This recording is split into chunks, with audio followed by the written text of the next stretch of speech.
He just stared at the tray of food, unmoving. Inmate. Or you rot. That's the day he changed.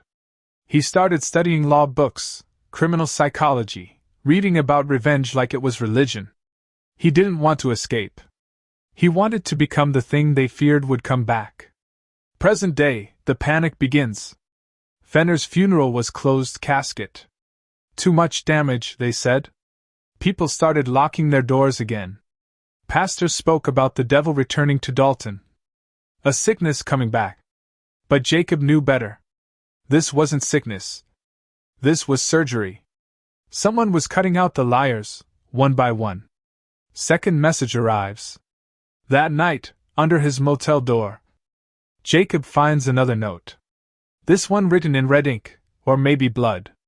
1 down. 4 to go. You started something. Now finish it. There was a photo folded inside. It was the grain tower. And Jacob's shadow in the bottom corner. Taken without him knowing. Twist, a mirror enemy. Jacob starts digging, retracing steps. Who would have motive to kill Fenner besides him? He finds something buried in a court archive. An anonymous witness that helped convict him. One that never testified publicly. Name redacted. But initials RB. Ryder Blake. Clara's ex. The one with the most rage. The one who vanished from town for a few years, and returned richer, colder, changed. Jacob starts watching Ryder now. And what he finds shocks him. What Ryder's been hiding. Ryder owns an abandoned tool warehouse outside Dalton. Never listed under his name. But the utilities are running, and the basement? Reinforced, locked from the inside, soundproofed. Jacob breaks in one night, and finds a room. On the walls, photos. Old court clippings, trial photos. Jacob's mugshot, scratched out violently. Clara's face, circled. Stabbed with pins. And in the center, a blood-red map of Dalton. 5 names, crossed out, with only 2 left. Jacob's not the only one hunting. A cold wind crawls between the trees. Moonlight glinting off the bark like bone. Footsteps crunch, quiet, deliberate. A woman runs, barefoot, bleeding. Branches claw at her skin. It's Harriet Dunn, the retired judge who presided over Jacob's trial. She reaches the edge of a creek, and collapses. From the shadows, someone steps forward. But this time, it's not Jacob. Morning in Dalton, another corpse, another message. Sheriff deputies tape off the scene, the air thick with dread. Harriet's body is found in the water. Her wrists bound with courtroom audio tape. A scale of justice pressed into her mouth. Next to her, a small cardboard tag. 2 down, 3 remain. Jacob sees the scene from afar, through binoculars from the hills. He didn't kill Harriet. But whoever did knew the court system. Knew symbolism, ritual, rhythm. This wasn't revenge. This was poetry. In blood. Detective Mallory closes in. Detective Mallory Shea's instincts are screaming. She reviews CCTV footage around the grain tower from Fenner's death. Then Harriet's property. Jacob appears in both. Always watching. Always close. But never caught in the act. She digs deeper. Finds a sealed juvenile record from Chicago. A file tied to a Liam Mercer, changed name, sealed by court order. Same face. Same eyes. Jacob isn't who he says he is. Confrontation at the motel. Mallory doesn't call for backup. She wants to see what kind of man this really is. She knocks on the motel door, gun holstered, hand resting on the grip. Jacob opens it, cool, like he knew this was coming. Mallory, quietly. You lied on your intake papers, Liam. Jacob. So did the people who sentenced me. Mallory. 2 people are dead. You're the common thread. Jacob steps aside, invites her in. But doesn't flinch, doesn't plead. Jacob calmly. If I wanted them dead, they'd be buried. Not staged. Mallory studies him. Sees something she hates to admit. He's not panicked. He's strategic. Flashback, the hidden truth about Clara. Jacob sits alone in his motel, flipping through a worn notebook. Inside, letters Clara wrote before her death, pages torn from her diary. Evidence the court never allowed in. She suspected she was being followed, stalked, harassed. She went to the police. Sheriff Fenner told her to stop dramatizing. She'd written one line, circled 3 times. I think Ryder knows about the pregnancy. Jacob drops the page, a crack forming in his mind. He never knew. She never told him.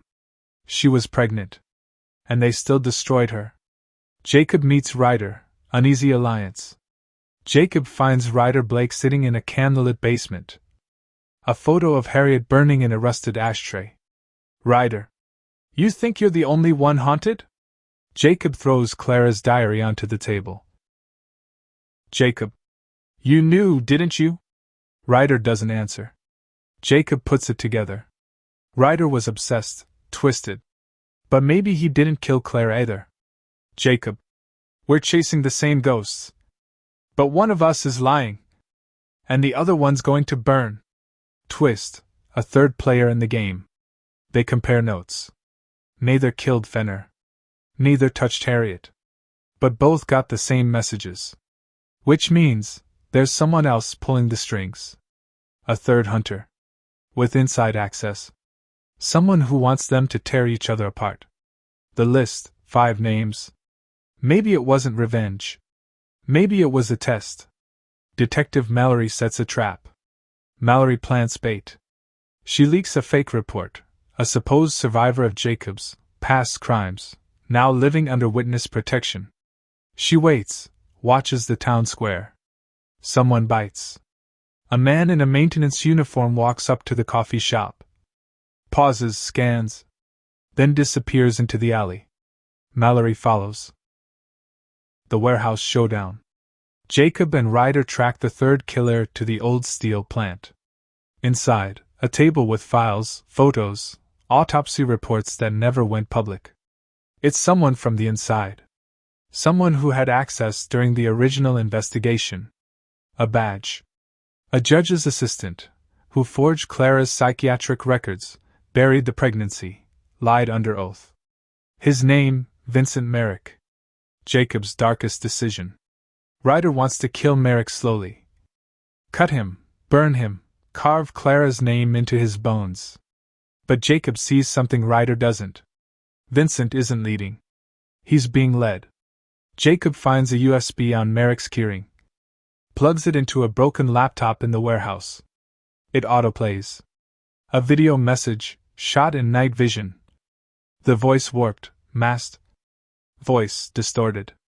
Hello, Liam, or should I say Jacob? You've done well. But you still don't see the whole board. Clara's death wasn't the beginning. It was a doorway. Cliffhanger ending to part 3.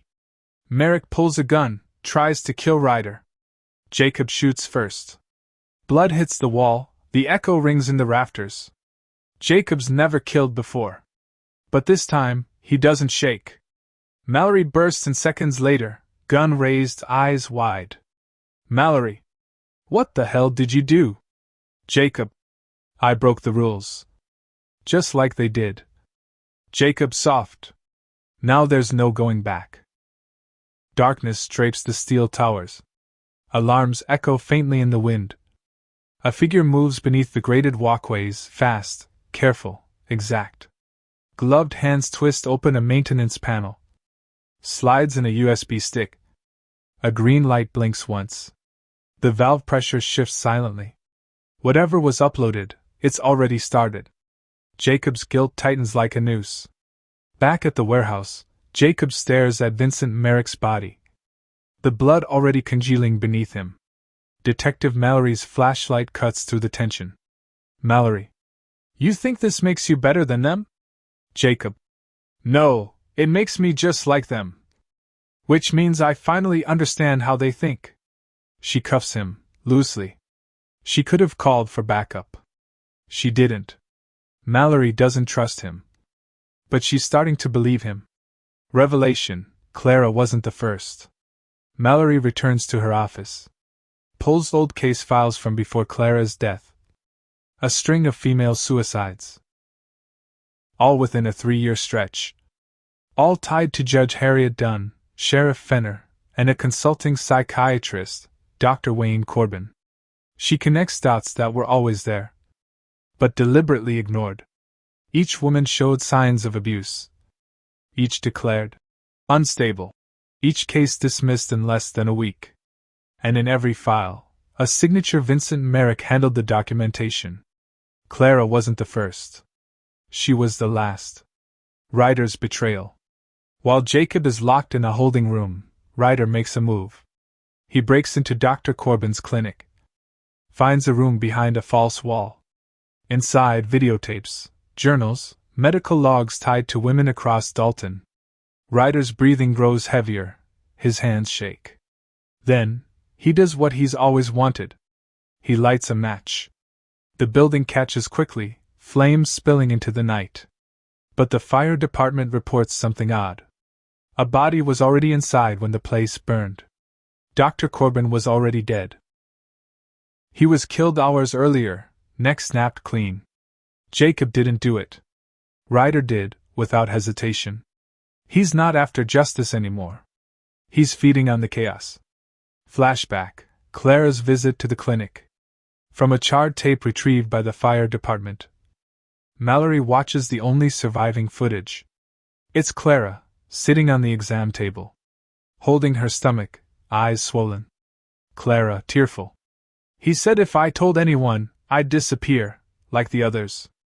Corbin, off-screen. Who? Who threatened you? She looks at the camera. Clara whispers. Your friend, Sheriff Fenner. Mallory breaks the law. Mallory drives Jacob out of town in the back seat of her cruiser. Pulls over in the middle of nowhere. Mallory. I read Clara's file, watched the footage. Jacob. Still think I'm a monster? Mallory. No, but you're a weapon. And right now, I need one. She uncuffs him. They're allies now, but under no illusion. He's not free. He's useful. And Mallory knows, the town won't be saved with laws. It'll take fire. The reservoir revelation. An emergency alert hits every phone in Dalton. Boil water advisory. Contamination detected in municipal line. Avoid consumption until further notice. Mallory and Jacob rush to the plant. There, they find something chilling. Every pipe leading to town is tagged with a sticker. Confession comes in waves. A second USB is found, another video message from the masked figure. Voice distorted. You think Dalton can ignore sin forever? Let the truth flow, let them drown in it, like she did. They test the water. It's not poison. It's laced with a mild hallucinogenic, one that triggers anxiety, paranoia, fear. A drug Dr. Corbin used in psychiatric manipulation. It's a message, not murder. Whoever's doing this is teaching the town a lesson. Twist, Jacob's darkest secret surfaces. Back in his motel, Jacob finds an envelope slid under his door. Inside, a single photo. Him, age 14, holding a bloodied hammer. And another.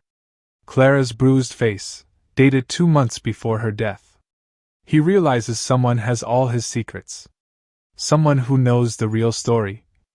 That Jacob once attacked his own stepfather. Left him in a coma. And Clara took the fall to protect him. Lied to social workers. Lied to the courts. She died keeping his secret. The guilt hits like an avalanche. Mallory faces the town. A town hall is called. The mayor, panicked, declares a state of emergency. The people want answers. Mallory walks up, badge shining. Mallory. You want the truth? Then listen. She unloads the evidence, the falsified court records, the sealed abuse cases, the footage of Clara. She names the dead, Fenner, Harriet, Corbin, Merrick. Mallory, coldly? Justice didn't kill them. Your silence did. The town goes into shock. But someone in the back records her speech. It hits social media by morning. Dalton's darkest secrets are now public. Jacob and Ryder's final meeting. Jacob meets Ryder one last time, at the place Clara was found. The wind howls, the trees bend, the water runs black. Ryder. We did it, huh? We cracked it all open. Jacob. No, you set it on fire. I dug it up. Ryder pulls a gun. Ryder. We both die here, or either of us ever gets peace. Jacob doesn't flinch. Jacob, low? You want peace? Burn the gun. Ryder hesitates. Then, he throws the gun into the water. Ryder. She loved you, even after all the shit we did. Jacob doesn't respond. He just walks away. Rain taps gently on the glass skylight. The halls hum with cold fluorescent light. Detective Mallory moves past rows of unclaimed bodies. Stops at the most recent tag. Ryder Hale, cause of death, self-inflicted gunshot wound. But she knows the body isn't his. And someone wants her to believe it is. A note was pinned to the corpse's coat. One more devil buried. Now finish it. Jacob's hunt ends where it began. Jacob returns to the burned-out remains of his childhood home. The roof's gone, mold clings to every surface. The floorboards still creak the same. He kneels where his mother once kept her sewing basket. Pulls up the warped floor, and finds it. A small tin box. Inside, Clara's locket. A torn photograph of Jacob, Clara, and a teenage Ryder. And a final note, smudged but legible. If you're reading this, they finally got me too. The man in the mask isn't Ryder. It's someone worse. Mallory's descent into illegality. Mallory hacks the judicial archive, pulls sealed expunged records from the state's top legal database. She finds the real name behind the court pseudonym. CEL, the anonymous figure who funded Dalton's courthouse in 2001. It matches a name from a sealed psychiatric file. And a burial plot registered to a different county altogether. It's Clara's biological father. Long thought dead, but secretly living under a new identity. A criminal who changed his name to Samuel Langdon, a now retired city engineer in Dalton, who worked hand in hand with Fenner, Corbin, and the judge. The devil revealed. Jacob confronts him in a private care facility outside town. Langdon, now 71, sits in a sunroom feeding pigeons. Langdon. You look like your mother, same eyes. Same temper. Jacob. You abused her. You tried to erase her. Langdon. And I succeeded, until you opened your mouth. Jacob cold. You were the one behind the tapes, the water. The fire. Langdon smiles, like the devil enjoying confession. Langdon. Justice has no meaning to men like me. But legacy, now that's worth protecting. Langdon leans in. Clara was my mistake. You were my curse. But the town was my masterpiece. The final deal. Mallory intercepts Jacob before he kills him. Mallory. You kill him now. You bury the truth again. Instead, she offers Langdon a deal, a public confession. In exchange for a painless death behind bars, under watch. But Langdon only agrees on one condition. Jacob must film it. Clapperboard scene, police interrogation room, streaming live. Langdon confesses on camera. Admits to orchestrating cover-ups, bribing court officials, and forcing his own daughter, Clara, into silence. He tells the world what Dalton really is.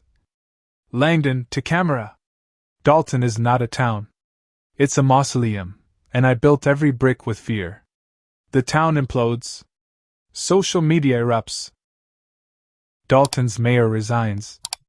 Federal agents arrive in town. Property is seized. Dozens of former officials are indicted.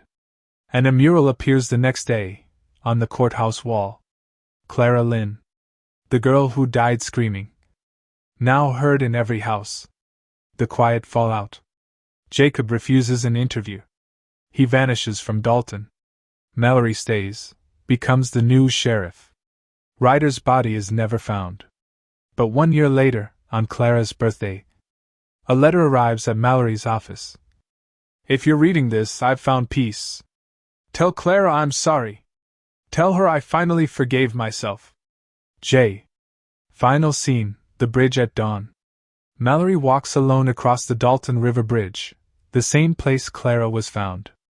The wind carries her hair like threads of ash. A child's voice echoes in memory, Clara's voice. If I vanish, tell them who I really was. Not what they made me. She looks down into the black water and drops the final piece of evidence. The original court ledger with every altered case. Let it drown. Let it rot. Dalton has new eyes now.